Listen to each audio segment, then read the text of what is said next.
सत्संग जब तक इंसान आता नहीं खुद के बारे में, समय के बारे में और इंसानियत के बारे में कुछ समझ नहीं सकता। हर इंसान के अंदर होता है, वो सब कुछ जानता है। कोई भी इंसान जो अक्ल बुद्धि विवेक रखता है कभी यह नहीं कहेगा कि उसे कुछ नहीं आता। कह भी देगा तो ऊपरी मन से, अंदर सोच होती है कि उसे सब पता है। और बहुत हद तक लोगों को पता भी होता है, लेकिन खुद के बारे में कितना पता है यह सत्संग में आके पता चलता है। जब संत समझाते हैं, जब संत सिखाते हैं कि दुनिया का ज्ञान रखने वालों कभी खुद का भी ज्ञान रखा करो। आप में कौन से विचार ज्यादा चलते हैं, आपकी सोच में कौन सी सोच ज्यादा चलती है, आप जो कर्म योगी हैं कौन से कर्म ज्यादा करते हैं, इसके लिए जानना बेहद जरूरी है। जब हम सब अपने बारे में जान लेंगे तो आत्म ज्ञान कहा जाता है। फिर वो शुरू होता है। जब तक खुद का ज्ञान नहीं तो खुद की आत्मा का ज्ञान कहां से मिलेगा। इसलिए सुबह शाम सुमरन जरूर करें। 10 मिनट सुबह, 10 मिनट शाम, और कोशिश करें कि एक समय ऐसा जरूर दें जिसमें आप खुद के बारे में सोचें। 24 घंटे आप इस शरीर से काम लेते हैं, दिमाग से काम लेते हैं, क्या 5-10 मिनट बनते नहीं? खुद के बारे में सोचो, सिर्फ और सिर्फ आत्मज्ञान हासिल करो। काम अलग अलग है, कोई हार्ड वर्क करता है, कोई नींद लेके ही काम टाइम पूरा करता है, कोई बहुत मेहनत करता है तो कोई आलस्य में डूबा रहता है। पर 24 घंटे चलते तो हैं, रुकते तो नहीं। आप रुक गए इसका मतलब ये नहीं है कि समय रुक गया। समय हो गई, चंद्र सूर्य नक्षत्र ग्रह हो गए, पृथ्वी हो गई, समुद्र की लहरें हो गई, ये कभी रुकती नहीं। निश्चित समय के अनुसार ये चलते रहते हैं, चलते रहते हैं। तो आप रुको, चलो, आपकी मर्जी। समय आपका इंतजार नहीं करता। तो कर्म आप करते हैं, समय आप व्यतीत करते हैं, तो 5-10 मिनट रात को, सुबह एकांत में बैठा करो और सुमरन करके अपने बारे में सोचा करो कि हाँ, ये मेरे में गलत आदत है। कितना अच्छा होगा अगर आप अपनी गलत आदत को खुद ही बदल डालो। इससे पहले कि कोई आपके उंगली उठाए, कोई आपको कहे कि आप ये गलत करते हो, क्यों ना खुद का ज्ञान हासिल करके वो आदत ही निकाल डालो। बेइज्जती भी फील नहीं होगी और आप गुणवान भी बन जाएं। किसी को कहने की जरूरत भी नहीं और आप गुणवान बनते जा रहे हैं। और ज्यों-ज्यों गुणवान बनते जाओगे त्यों-त्यों मालिक की दया में रहमत के लायक बनते जाओगे। तो आत्म बोध, आत्म ज्ञान फिर शुरू होता है जब हम अपने बारे में सोच लेते हैं। और ये हो नहीं सकता सत्संगी एक राम नाम से जुड़े इंसान को खुद का ज्ञान ना हो। अगर वो गुरु पीर फकीर के वचनों को फॉलो करे, माने, तो उसे समझ आए कि हाँ, ये मेरे में कमियां हैं, ये अवगुण हैं और ये गुण हैं।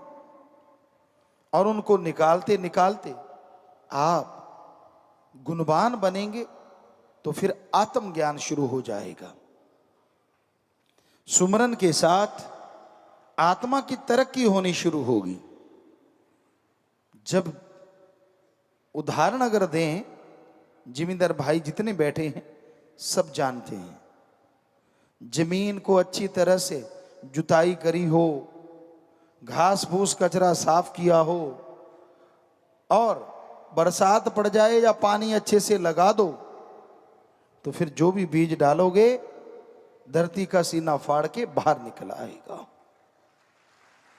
लहलहाएगी फसल।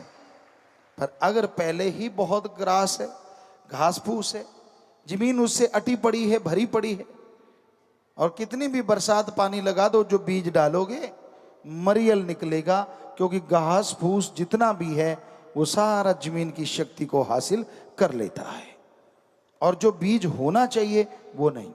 तो उसी तरह आपके कर्मों का घास फूस, आपके जन्मों जन्मों का घास फूस, जो आपके भयानक कर्म हैं, जिसकी वजह से आपको अवगुण आ गए, गलत आदतें आ गई, जब अपने बारे में सोचोगे, वो आदतों का पता चलेगा, तो राम नाम से वो घास फूस साफ हो जाएगा।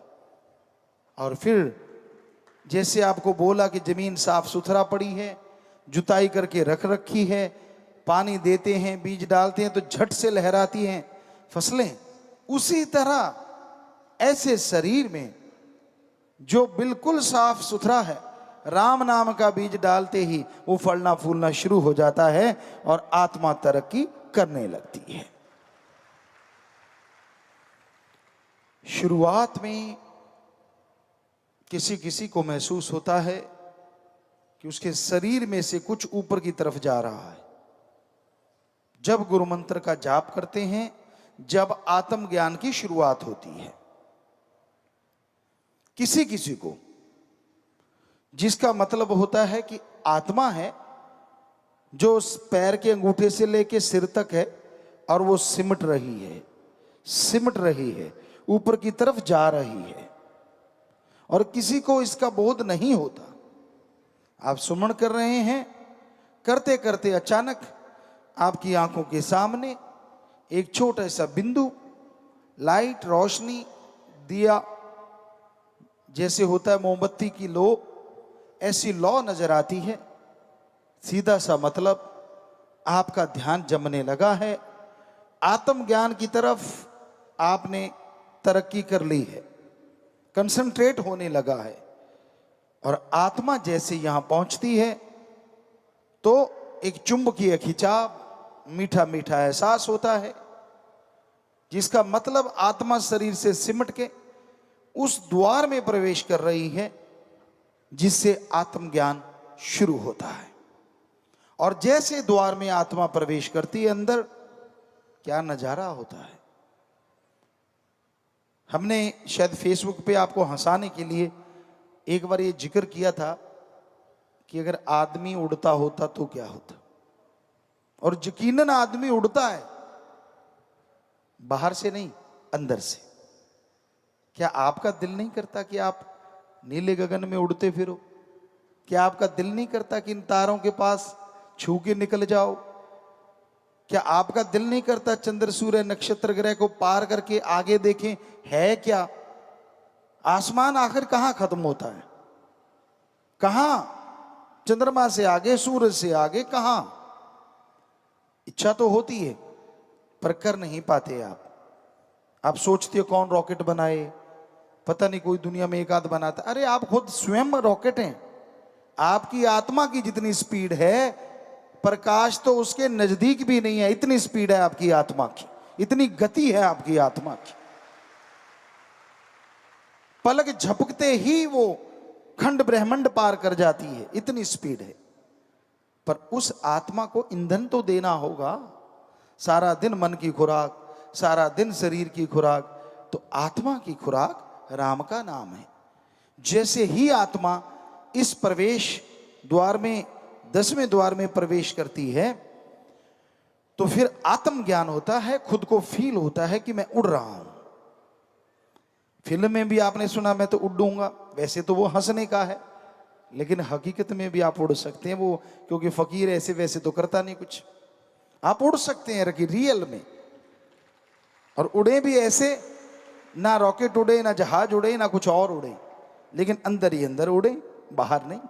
बाहर की तो एक कल्पना है, आपके पंख होते या ये होता या वो होता तो वो तो एक कल्पना बना के बातें कर सकते हैं, लेकिन वास्तविकता यही है, आपके पंख भी हैं, सब कुछ है, स्पीड भी आपकी बेहद ज्यादा है, लेकिन आप गाड़ी का इंजन ही बंद किए बैठे हैं। अब गाड़ी चाहे 1000 किलोमीटर प्रति मिनट भागती हो या 1 घंटे में 1000 किलोमीटर दौड़ती हो, अगर इंजन ही बंद है तो क्या करेगा? इंजन तो स्टार्ट करना पड़ता है ना, उसमें ऑयल डालने पड़ते हैं, आप प्लग वगैरह सब चेक करते हैं, बैटरी का करंट देना है, सब कुछ। तो वैसे ही आपकी आत्मा का इंजन बंद हुआ पड़ा है, आपने उसको स्टार्ट कभी किया ही नहीं। तो ध्यान में बैठिए, इस द्वार में प्रवेश कीजिए, 10वें द्वार में, और जैसे ही ये इंजन स्टार्ट होगा, बस एक बार स्टार्ट करने की देर है, फिर तो ये ऑटोमेटिकली स्टार्ट होता है। आप ऑटोमेटिकली गाड़ियां देखते हैं, गियर नहीं लगाना पड़ता, एक बार गियर लगा के छोड़ दो, चलती रहती हैं। इसके एक बार ही गियर लगाना मुश्किल है, बाद में गियर लगाना ही नहीं पड़ता, ना ईंधन डालना पड़ता, कुछ नहीं। एक बार ईंधन डाल के यहां तक लेके आओ, और ईंधन है राम का नाम। राम का नाम जपते रहो, आत्मा बलवान होती जाएगी, और एक बार यहां प्रवेश कर गई, उसके बाद आपको कुछ गुनगुनाना नहीं, कुछ भी नहीं करना, अपने आप आत्मा स्पीड पकड़ती है। और आत्मज्ञान आपको पता चलता कि मैं कितना शक्तिशाली हूं जब सूरज के पास से, सूरज नहीं, सूरजों के पास से, चंद्रमाओं के पास से आप निकलते हैं। क्या नजारा होता है, कितनी खुशी आती है अंतःकरण में। और फिर आत्मा से परमात्मा का ज्ञान शुरू होता है। आत्मज्ञान हो गया, फिर भगवान का ज्ञान शुरू होता है। फिर कहती है आत्मा, ओ इतने बड़े समुद्र का मैं एक कतरा हूं। पहले तो ये लगता है कि मैं बड़ी पावरफुल हूं, लेकिन जैसे सुई की नोक की तरफ बंद होता है ये खंडों ब्रह्मंडों को, वो उस रास्ते से आगे निकलती है, पार ब्रह्म होती है, तब पता चलता है हो मैं तो एक कण हूं, मालिक तो बड़े विशाल का है। क्या नजारे हैं वहां, क्या खुशियां हैं वहां। लेकिन बताने से आपको लगता है पता नहीं झूठ है, लेकिन महसूस करोगे तो पता चलेगा सच है। पर आप टेंशन लेके वहां नहीं जा सकते। आप सुमन करने बैठो, भक्ति करने बैठो, मेरे को वो नजारा क्यों नहीं मिल रहा, उम्र पता नहीं कितनी बाकी है, पता नहीं कब पटाखा बोल जाए, तो ये तो आपकी कमी है ना। बचपन से बुढ़ापे तक कितनी भक्ति की और कितना समय बाकी कामों में लगाया, कैलकुलेट कर लो, फिर भगवान को उलांबा दे देना। हम आपको गारंटी देते हैं, ज्यादा समय दुनियादारी या शारीरिक मानसिक कामों में लगाया है, आत्मिक ज्ञान के लिए तो अपने समय ही कुछ जिंदगी के कुछ साल बनते होंगे किसी किसी के, वरना महीनों में ही अटके पड़े हो। कैलकुलेट कर लो, रोज का आधा घंटा तो कितने दिन लगेंगे एक दिन होने में, क्योंकि दिन तो 12 घंटे का है। सोच के देखो आप 24 दिन में आप कितना कर पाओगे। तो कहने का मतलब यही है कि 24 दिन में एक दिन बनेगा अगर आधा घंटा आप करते हैं रोज भक्ति, और घंटा करते हैं तो 12 दिन में एक। कहने का मतलब यही है कि समय कितना दिया ईश्वर को, फिर टेंशन किस बात की। बस उसकी दया मांगो, वो दया करे तो 2 मिनट में नजारे दिखा दे, उसका कुछ भरोसा नहीं। क्योंकि वो दया का समुंदर ऐसे ही नहीं कहलाता। हमने हर धर्म के पवित्र ग्रंथों को पढ़ा, पवित्र वचनों को पढ़ा, सभी में आता है कि वो दया का समुंदर है, रहमतों का भंडार है। पर उसकी रहमत के लिए हम अपने शरीर को तो तैयार करें। कहते मूसा ने जिद की थी, नहीं ईश्वर अल्लाह मुझे तो दर्शन करने ही करने और जहरा तौर पे करने। शरीर उस काबिल नहीं बना था, जिद करता गया करता गया करता गया। राम को अल्लाह को भी आ गया कि चलो नजारा दिखाई देते हैं। कहते सुई का जो बारीक छिद्र होता है, सुई का जो बारीक तीखापन होता है, सिर्फ उतनी जगह से दर्शनों की एक झलक दिखाई और सालों साल मूसा जी बेहोश पड़े रहे, झेल ही नहीं पाए, शरीर उसके काबिल नहीं था। तो कई बार आपको जिद होती है, मैं तो जायज मांगता हूं जी, मैं तो दर्शन चाहता हूं जी, फिर मुझे क्यों नहीं होते? अरे बॉडी कागज की और आग को समाना चाहता है शरीर में, जल जाएगा ना सब कुछ। पहले बॉडी फौलाद की होनी चाहिए, वज्र की होनी चाहिए, तो ज्वालामुखी को भी झेल जाती है, उस लायक बनाना पड़ेगा। और उसके लिए निरंतर राम का नाम जपना, राम नाम जप के अपनी बॉडी को उसके लायक बनाना है, ताकि राम जी जब दर्शन दें तो हमारा शरीर उसके काबिल हो, उसे झेल पाए, दर्श दीदार कर पाए। और ये संभव है निरंतर अभ्यास से। कहते जी रोज भक्ति नहीं होती। वैसे आप बहुत सारे लोग, बच्चे कहते हैं आजकल का यूथ, ये बोरिंग काम है, रोज ही एक चीज को बार बार दोहराना, ये तो बोरिंग है। अगर आपके हिसाब से चले तो सारे बोरिंग है। आप रोज पोटी क्यों जाते हो? ये बोरिंग काम है, रोज ही जाते हो, क्यों जाते हो भाई? आप रोज सुबह सुबह ब्रेकफास्ट करते हो, क्यों करते हो? रोज एक ही चीज, ये तो बोरिंग है। रोज खाना खाते हो, लंच, रोज ही लंच, ये भी तो बोरिंग हो गया ना। रोज डिनर करते हो, सारा बोरिंग। रोज नहाना, रोज कपड़े बदलना, सब बोरिंग है ना, क्यों करते हो फिर? वो तो जी करना पड़ता है, तो ये भी करना पड़ता है। अगर कुछ हासिल करना है, अगर ईश्वर के दर्श दीदार करने हैं, नूरी स्वरूप को देखना है प्रभु के, तो अभ्यास रोजाना करना होगा, ताकि ये शरीर उसके काबिल बने। और जब बन गया, नजारे वो आएंगे जो कहने सुनने से परे। शास्त्रनाम श्याम मस्तान जी दाता ने तो बड़ी रहमत की हुई है। सुमरण अभी आपने इतना किया नहीं होता, भक्ति करी नहीं होती, थोड़ी भावना शुद्ध होती है, सेवा करते हो, हाजिरी सत्संग में लगाते हो, और परमात्मा दर्श दीदार देने शुरू कर देता है। कभी सपने में, कभी भुलेखा पड़ गया, कभी जहरा तौर पे, कभी कैसे। वो संतों के रूप में आते हैं ताकि आपका शरीर उसको झेल सके, पर देता भगवान ही दर्शन है। फिर भी आप उनको मानते नहीं। यार यहाँ भुलेखा जा प्यासी, ऐसा हुआ तो था जरा सा, तो वो तो आपकी मर्जी है ना, आप उसको रियल को भुलेखा कह दो। क्योंकि जो पीर फकीर सच्चा है, मालिक परमात्मा अल्लाह वाहिगुरु राम, उस रूप में आके दर्शन जरूर देता है। जो उसे इग्नोर मार देता है, दर्शनों में समय लग जाता है। जो उसे स्वीकार कर लेता है कि हाँ नहीं ये जहरा तौर पे हुआ है, सही हुआ है, तो उसकी वो दर्शनों की संख्या बढ़ती चली जाती है। जल्दी जल्दी होते होते क्या पता कब नूरी स्वरूप में बदल जाए, कुछ कहा नहीं जा सकता। तो कितनी बड़ी छूट शास्त्र नाम श्याम मस्तान जी दाता ने भक्ति भाव में राम के थोड़े से शब्द बता के किए। लंबा चौड़ा कुछ नहीं करना, बस थोड़े से शब्द दोहराओ, शरीर को इस लायक बना लो कि मालिक जल्द से जल्द दर्श दीदार देने लगे। तो आप अमल कीजिए, भरोसा कीजिए, तो मालिक की दया में रहमत तो बरस रही है। बस देखने की आंखें बना लीजिए, एहसास कीजिए, महसूस कीजिए, और अपनी जिंदगी को संत पीर फकीरों के वचनों के अनुसार बनाते चले जाइए। अंदर बाहर मालिक के रहमो करम की खुशियों को महसूस करोगे, परिवार में खुशियां आएंगी, और जो नज़ारे, जो नशा, जो आनंद मिलेगा वो आप जाने या भगवान जाने।